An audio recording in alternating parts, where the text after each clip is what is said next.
Imagine this, a skinny young man, clutching a bundle of awkward cat paintings, trembling at the gates of the Academy of Fine Arts in Vienna. If the examiners had nodded that day, the world today might be debating whether Hitler's cat paintings deserve a place in the living room. But they did not nod. And as a result, humanity ended up debating the Second World War. The story you are about to hear is not just about how a rejected art student became the leader of the Nazi regime. It is also a bitter reminder that sometimes a single decision, one that seems harmless, can open the door to a global tragedy.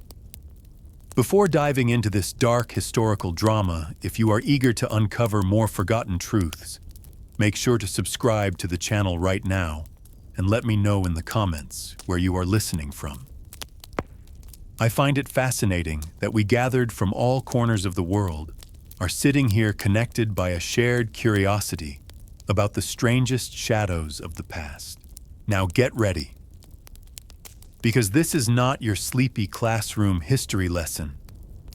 This is a wild journey where a broken paintbrush turns into a rifle and a rejected art gallery becomes the prelude to the Holocaust.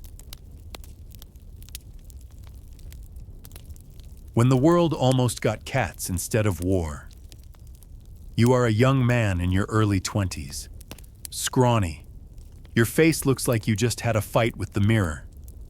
In your hands is a portfolio of landscape paintings, trees, buildings, and a few cats that look like they have been on a strict diet for way too long. Your hands tremble as you clutch your application and step into the Academy of Fine Arts in Vienna. This is a make-or-break moment, because if they nod, the world might only remember you as a mediocre artist with a strange thing for cats and bland landscapes. And the Second World War, it might have never happened. But the examiner flips through your portfolio and sighs. Well, bro, this is an art academy, not a postcard shop. Boom, rejected. And just like that, history took a sharp turn. If Vienna had accepted you, maybe today, the Louvre would be displaying Hitler's cat instead of maps of the Holocaust. But they did not. And the world got a nightmare instead. You stumble out of the gates. Snow is falling. Your stomach is growling. What you do not know is that in that exact moment when someone said your art sucked, the universe signed off on one of the greatest tragedies in human history. That is right. Adolf Hitler, the fascist dictator, the man who sparked World War II and launched the Holocaust, was once just a starving artist trying to sell his cat paintings at a flea market. Just imagine you are on vacation in Vienna, wandering through a street market, and you spot a weird-looking cat painting. You buy it, hang it up for fun. And when you show it off, this piece is by Adolf Hitler. Your friends laugh. Who owe that weird cat artist from way back. But no. Instead of hanging up cat paintings, humanity had to raise the white flag of surrender. Sounds like an episode of Black Mirror, right? But this is real history. One failed college application, and the world paid for it with 70 million lives.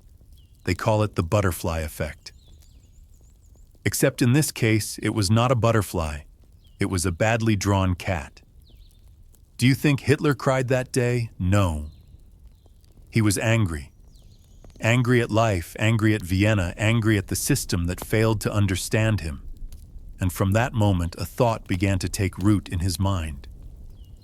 If I cannot walk through the door of art, I will smash it down with a hammer. So instead of holding a paintbrush, he picked up a microphone. Instead of painting canvases, he redrew the entire map of Europe.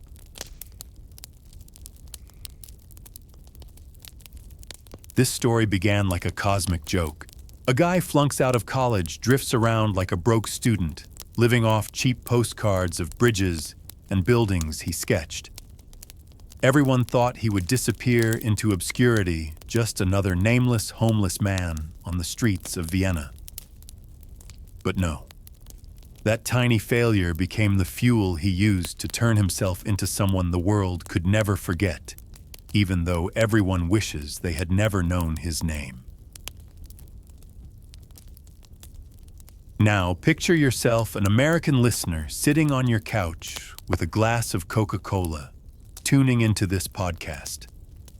You laugh, "Come on, failing an art exam, what is the big deal?" But then you pause. Wait. Can a single closed door really change all of history? Yes. If Vienna had opened that door, Auschwitz might never have been built. If the examiners had been just a little less harsh, Normandy might be remembered as just a peaceful beach, not the place where thousands of American soldiers fell. One decision in an art school examination room led to World War II. And now let me take you on the journey of how a boy once told he could not draw became the CEO of a genocide machine. Because this is not just a story about Hitler. This is a story about how history sometimes only needs a small stumble to open a bottomless pit. Are you ready? Because just behind the gates of the Academy of Fine Arts in Vienna lies the abyss of mankind. Homeless kid with a broken dream. You failed the art school entrance exam. Twice. They told you lacks creativity. You looked back at your collection of sleepy-looking cats and dull landscapes and thought, wait, you are telling me this is not art, but Vienna did not care. The doors of the academy slammed shut, and the doors of life they opened straight onto the street. Suddenly you became invisible in a city built for elegance. Vienna was full of aristocrats, famous composers, and celebrated painters. And you had nothing but a few cheap paintings. No one saw you as an artist. They saw you as trash. You slept under bridges, ate stale bread, woke up each morning to sketch little postcards and sell them to tourists. They bought them not because they were beautiful, but because they were cheaper than the printed ones at the gift shop. If Instagram had existed back then, your profile would have read, Vienna Art Hitler. Cats, bridges, student discounts.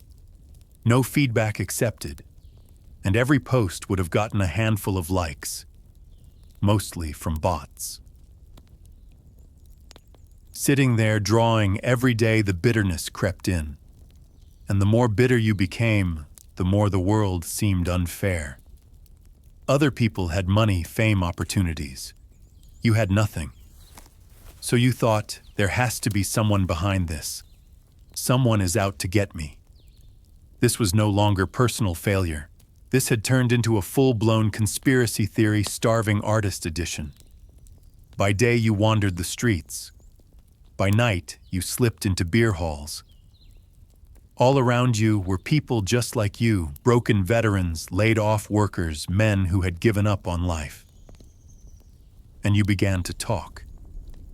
At first it was about how the art world rejected you. Then it was about the injustice of society. Then slowly it became about the ones who crushed my dreams. The crowd nodded along not because they understood, but because they were drunk. But you misunderstood that nod. You thought you were touching the heart of the people. From a homeless nobody, you began to crown yourself as victim number one. And once you became the victim, you started to dream about becoming the judge. That was the twist in your life story from a 20-something guy who failed at cat paintings. You trained your mouth not to tell jokes like a stand-up comedian, but to preach hatred in the beer halls.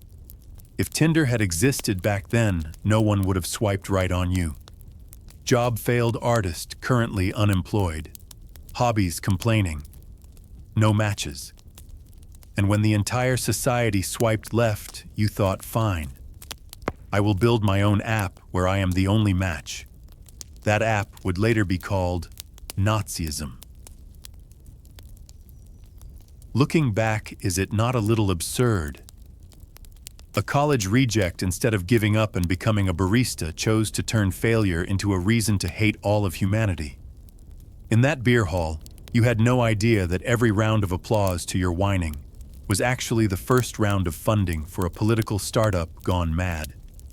The crowd thought it was just cheap after-work entertainment. But to you, it was a cosmic signal: I have been chosen. Vienna looked at you and smirked. But in your mind, an idea began to take shape. If this world rejects me, I will rebuild it in my image. You see, that homeless chapter was not just a romantic struggle of a misunderstood artist. It was where a failed painter learned two deadly lessons. First, the masses do not care about truth, they want a story to blame. Second, whoever tells the better story holds the power. And you, with nothing in your stomach but bitterness, learned to tell your story as if it were the tragedy of an entire nation. You were no longer Adolf Hitler, the art school reject. You were becoming Adolf Hitler, the man who believed he was born to get revenge. And this was just the warm-up.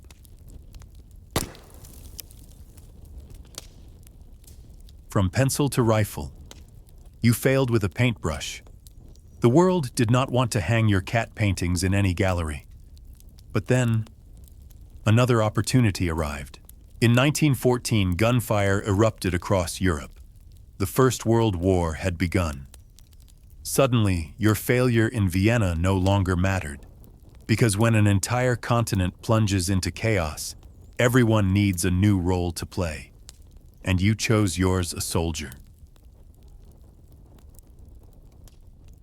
You signed up with a pounding heart. This is it. This is the stage where I prove myself. In your head, you imagined yourself becoming a hero, flags waving, soldiers chanting your name. The reality you were assigned to: deliver letters in the trenches.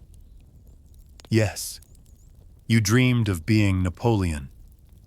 But you ended up as a glorified delivery boy circa 1914.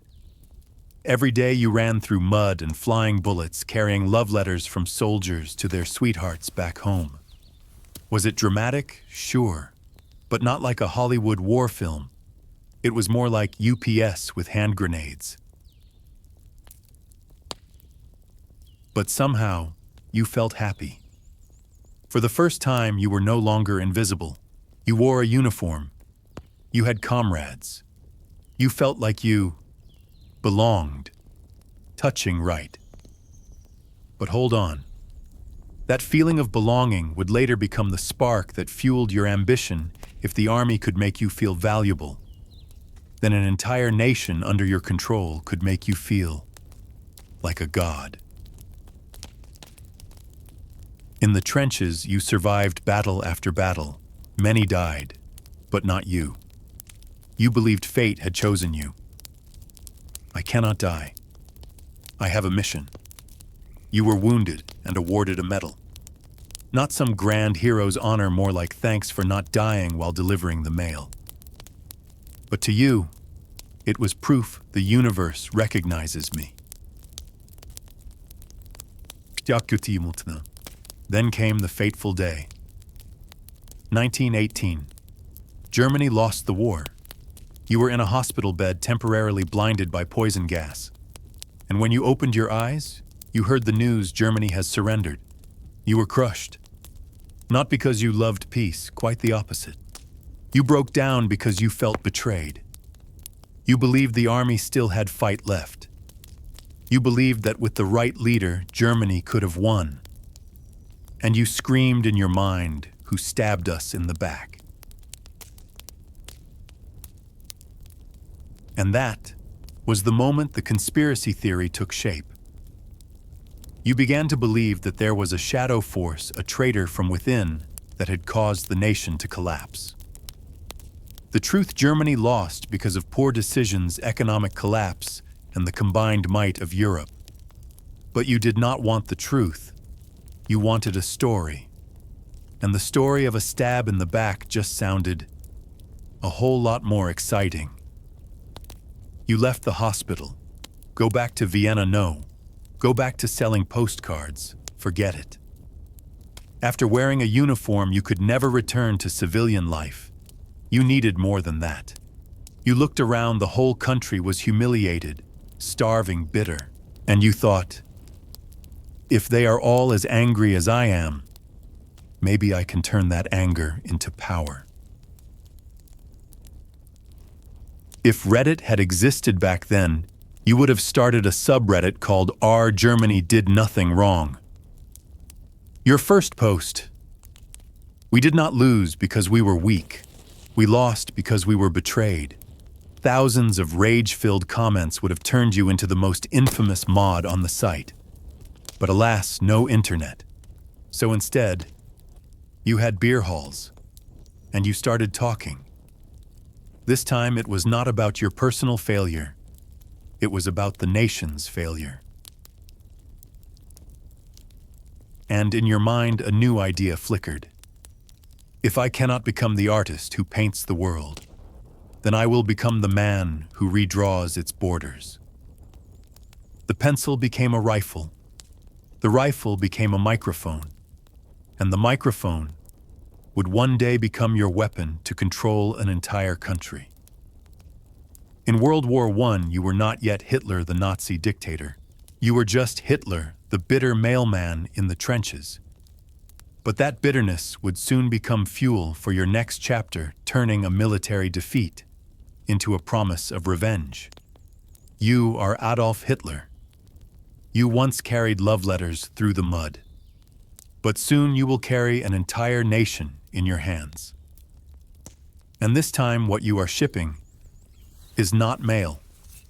It is war. Stand-up comedy in a beer hall. You returned from the war, no longer a failed artist, no longer a trench-bound mailman.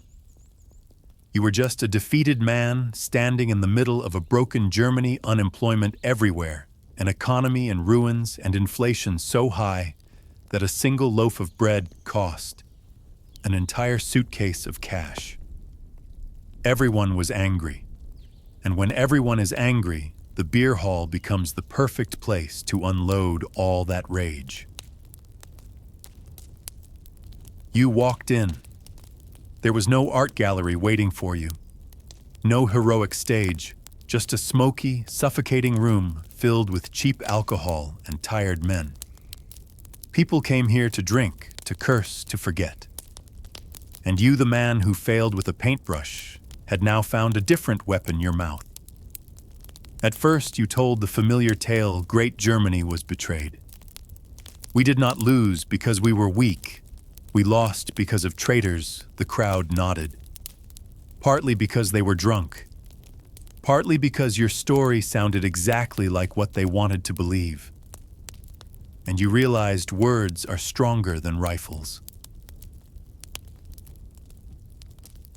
Little by little, you began to master the craft of delivery. Sometimes you shouted, sometimes you whispered, sometimes you paused, letting the room hang in silence. You were like a stand-up comedian, but instead of jokes, you were telling stories laced with hatred. The crowd slammed their mugs. They cheered. And in your mind, a dangerous thought echoed, "This is my stage, and I am the star." If TikTok had existed back then, you would have launched a channel of Beer Hall Hitler posting clips titled 15 Seconds of Hidden Truth. Captions like "Germany did not lose, we were sold out, sucker wake up sheeple." And no doubt you would have gone viral. But there was no TikTok. What you had was a beer hall and a microphone. The more you spoke, the more they listened. The louder you yelled, the more they cheered. The more hate you poured out, the more they felt relieved. In that drunken haze, they could not see the truth. They were clapping for a man who had turned his personal bitterness into a national fury. Then one day you got an official invitation to speak at a small political gathering, the German Workers' Party. You stepped up to the podium, heart pounding. But the moment you opened your mouth, the entire room was pulled in. Your voice rang out furious but rhythmic. You raised your hands. You shouted. You paused at all the right moments. The room exploded. And you thought, this is it. This is my gallery. This is the art exhibition I have always dreamed of. Except this time, instead of cat paintings, the art on display was rage, framed in hatred. From that moment, you became the beer hall star. No one remembered what you used to paint, but they remembered your voice. You were no longer Adolf Hitler, the failed artist. You were Adolf Hitler, the speaker, the man who knew how to turn the anger of a crowd into fuel for his own rise. It was dark comedy written by history itself. A broke homeless man who once sketched sad little postcards had become a political influencer, giving speeches in places where people only came to drink away their misery. The beer hall meant for forgetting became the incubator of a global nightmare. Could you told the story of your life as if it were the story of Germany itself? You turned yourself from victim into voice. And the drunk crowd clapped, convinced you were the only one who truly understood their pain. You did not need a canvas. You had a microphone. You did not need paintings. You had words, and your words, like arrows, pierced straight into the heart of a nation drowning in bitterness. That was the turning point. From a Munich beer hall, you began your march toward the throne of evil. You are Adolf Hitler. You once held a brush to paint cats. Now you hold a microphone redrawing the future in strokes of hatred. And the crowd, instead of rejecting you, applauded. Political startup from beer hall to the Nazi brand. You had grown addicted to the glint in the eyes of the beer hall crowd.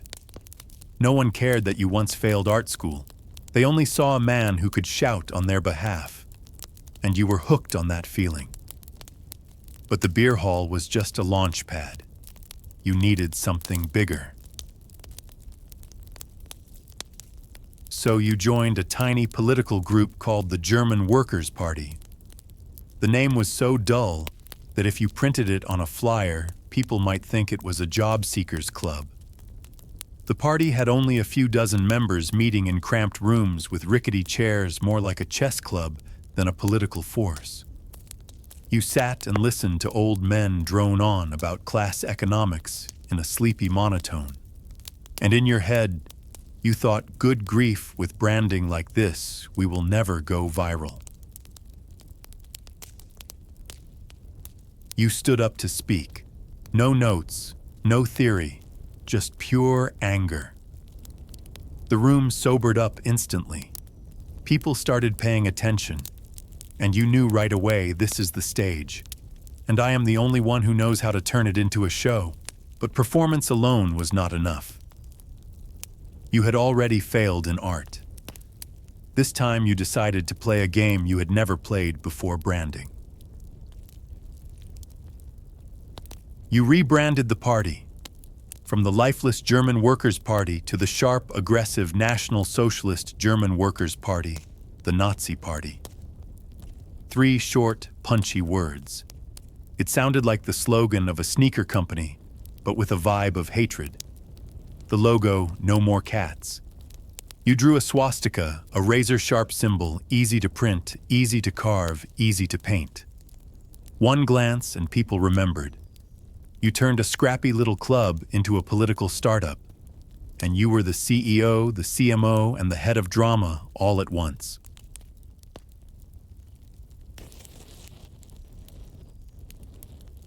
If Shark Tank had existed back then, you would have pitched my idea turn a nation's defeat into a brand. A simple logo, a short slogan, and a target market of every angry citizen after the First World War. All I need is seed funding, a microphone, and a beer hall big enough to hold them all. And every shark would have nodded. Those cramped little meetings turned into hate-filled shows. People did not come for policies. They came for you. They wanted to hear you shout. They wanted to see you raise your hand. They wanted to lose themselves in the story you told we were betrayed. And only I can save you. You were no longer just a member. You had turned the entire party into your personal media company. To spread wider, you understood a truth that modern marketers know by heart. If you want to go viral, do not sell truth, sell emotion. And you sold anger the way cold beer is sold in the summer. Cheap, easy to consume, addictive. People started hanging your logo on walls, flying your flag in the streets. A symbol that needed no explanation, just one glance, and everyone knew this is Team Nazi. While other parties were still writing policy documents as long and unreadable as Apple's terms and conditions, you dropped a message as sharp as a punch to the chest: Germany will rise again. Short, clear, right to the heart, and your audience hooked. Just like that, from a no-name group in a shabby little room, you turned the Nazi Party into the boldest political startup of the century. People called you a genius orator. Wrong. You were a genius storyteller. And once the crowd was drunk on your story, they no longer cared what was fact and what was fiction. But here's what set you apart. You did not just talk. You created an experience. You staged massive rallies, red flags, sharp lighting, carefully choreographed chaos. You turned politics into a concert, and you were the headliner. Crowds raised their hands in rhythm like fans at a rock show. Who said politics had to be boring? You made it entertainment. And from there, you turned entertainment into power. You began to believe it was destiny. All those past failures were just steps leading to this moment. No one remembered the cats you once painted. They only remembered that you were redrawing the future in hatred. That was when you officially left the role of beer hall star. Now you were the CEO of a new brand, Hitler and the Nazi Party. A political startup equal parts dangerous and magnetic. A brand built on bitterness and the hunger for revenge. And sadly, it worked. You are Adolf Hitler. You once failed at an art gallery in Vienna. Now you have turned all of Germany into a gallery for your story. And the audience, instead of laughing you off, they started investing all their hope in you.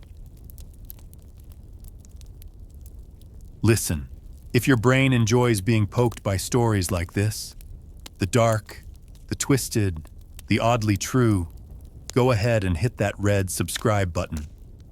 Not because I need the ego boost, though yeah, I kind of do. But because every time you click somewhere in the universe, a failed cat painting, Hitler sighs in historical defeat. And your day gets 1 minute more. Interesting. Click to laugh, to gasp, to have your brain short-circuited just a little, to hear history class told like it just got roasted on Tinder, funny, sharp, and slightly toxic. Smash that like if you enjoyed, share. If you want your friends confused and entertained, and comment. If you're curious, confused, or mildly offended, I read them all. I reply with layered sarcasm. That tiny button. Yeah, it has power. It turns a lone listener into part of a mob that makes history answer back. Click it. I promise no spam, just pure, unfiltered historical dopamine. Prison influencer, Mein Kampf. You were riding high on the drama. The Nazi Party was starting to gain traction, and your beer hall rallies were blowing up like rock concerts. You shouted, the crowd roared back, cameras flashed. You thought you were unstoppable. Then, you tried to go big. In 1923, you decided to overthrow the government. Sounds bold, right? But instead of seizing power overnight, your big moment turned out more like a badly written sitcom. You and your crew stormed into Munich expecting the army and the people to chant your name. Reality shops shut their doors, the police showed up, and your revolution fizzled faster than a flat beer. You were arrested. And instead of being the savior of the nation, you became a prisoner. Sounds like the end of the movie Right Wrong. This was just the next season, Hitler behind bars. In prison, you had no microphone, no crowd, no beer halls, but you still had your greatest weapon, your mouth, and your ego. So you started writing. Sitting in your cell, you poured out every ounce of bitterness, stuffed all your hate conspiracies, self-worship, and half-baked philosophy into a single book. You titled it, Mein Kampf, My Struggle. It read like an endless blog post where you just ranted about the world. And here's the twist, that bloated, repetitive, exhausting book, the one harder to finish than an IKEA manual, became a bestseller. Why? Because you had discovered the influencer's golden rule. Do not write to be right. Write to hit emotions. You cast yourself as the victim. You blamed everyone you hated. You painted a picture of a glorious Germany rising again. And the audience, they swallowed it whole, like a toxic meme that somehow hits just right. If Goodreads had existed back then, Mein Kampf would have gotten 1 star. Terrible writing, repetitive, vague ideas. Reads like a long Facebook rant from an angry uncle. And yet paradoxically, it went viral. You did not need to write well. You just needed to plant one idea: I suffer because the world is unfair. And if you suffer too, come with me. Most prisoners get out and disappear. You did the opposite. You turned prison into a content studio. You became the first influencer in history whose viral product was written with a prison-issued pencil. When you walked out of jail, you were no longer the beer hall clown. You were now a best-selling author. And let's be honest, that title sounded way more respectable. You stepped through the prison gates, head held high. See, you locked me up, but I've already locked my ideas into the minds of millions out there. The scary part was not the book itself. It was the fact that it made you believe I was born to be remembered. You once dreamed of being an artist. You failed. You were a soldier, forgotten. You tried a coup. You got arrested. But in the end, you realized, if you tell the story of your failure with the right tone, you still win. From then on, you started behaving like a global brand. Mein Kampf was your brochure. The Nazi Party was your product. And you were the face of it all. You learned how to use the media. You understood that the crowd did not need facts, they just needed a story to hold on to. If YouTube had existed back then, you absolutely would have launched a channel called the Mein Kampf Podcast. Bright red thumbnails.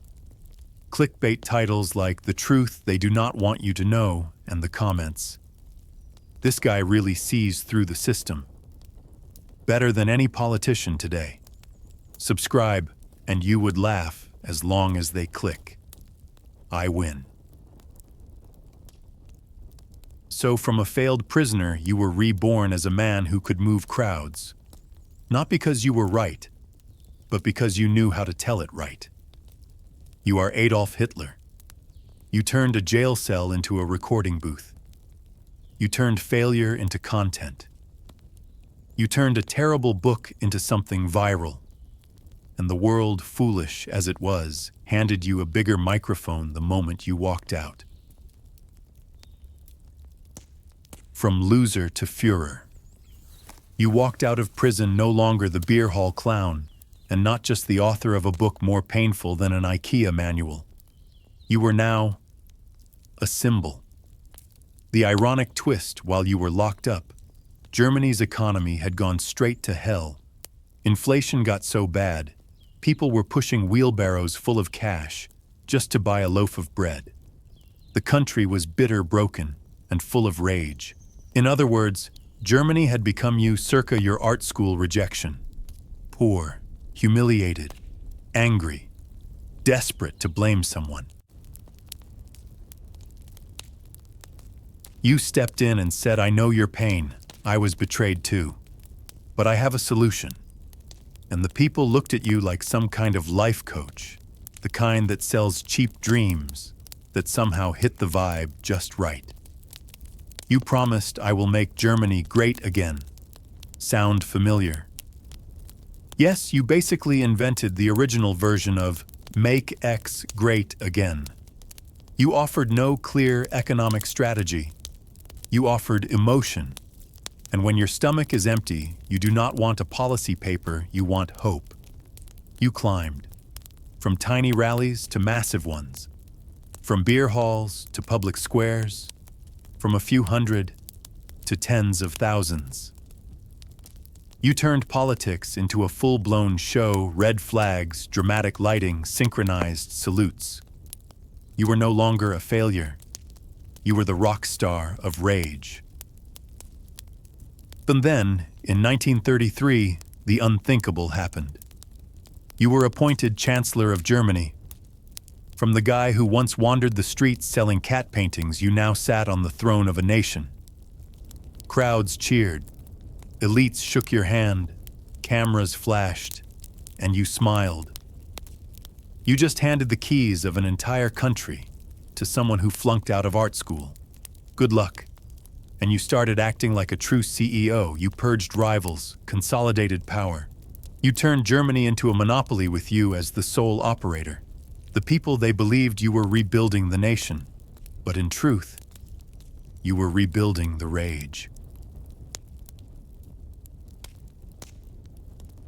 If LinkedIn had existed back then, your profile would have read Adolf Hitler, CEO and Führer, nation restructuring specialist, founder of Nazism, speaker on beer halls, endorsed by thousands of bitter followers. In just a few years, you transformed a broken, humiliated Germany into a country that looked strong again, new highways, a rebuilt military, rising employment.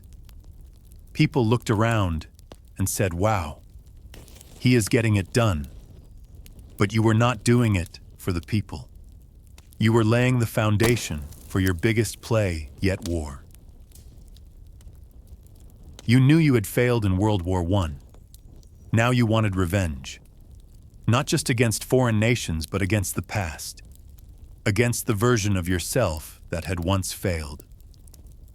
You stood before crowds and shouted, "We were humiliated, but now we will take it all back." The crowd roared. You no longer dreamed of art exhibitions. Now you were exhibiting an entire nation under your control. Here's the cruel irony: the people handed you the keys because they thought you were a savior. But all you had was a louder microphone than anyone else. You did not offer facts, you offered fiction. But your fiction was so powerful, people made it real. This was the moment you fully transformed from loser to leader. The man who once slept under a bridge in Vienna was now sleeping in the Chancellor's palace. The guy who used to sketch postcards of cats was now signing orders for millions of soldiers. And you, Adolf Hitler, were preparing for your final performance, a show not in a beer hall, not in a public square, but across an entire continent. A show called World War II. That is the greatest irony of history. In a desperate thirst for hope, a nation handed the microphone to the man with the deepest hatred. And when he finally spoke, the whole world trembled.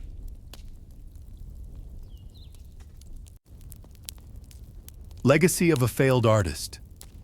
You once stood outside the gates of the Academy of Fine Arts in Vienna, trembling, clutching a folder of cat paintings. Rejected, humiliated, bitter. And then only a few decades later, you were sitting in the Chancellor's office signing orders that made the entire world tremble. The distance from your art is bad to burning an entire continent was far shorter than anyone ever imagined. Once in power, you no longer needed beer halls or microphones. You had an entire propaganda machine. You turned yourself into an image on posters, broadcasts, and school books. You no longer just told a story, you forced an entire nation to live inside your story. And that story was, Germany was betrayed. Now we will take revenge. You built an army.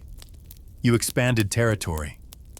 You looked at the map of Europe and saw a massive canvas. But instead of painting cats, you painted war. Poland, the first stroke. France, the next.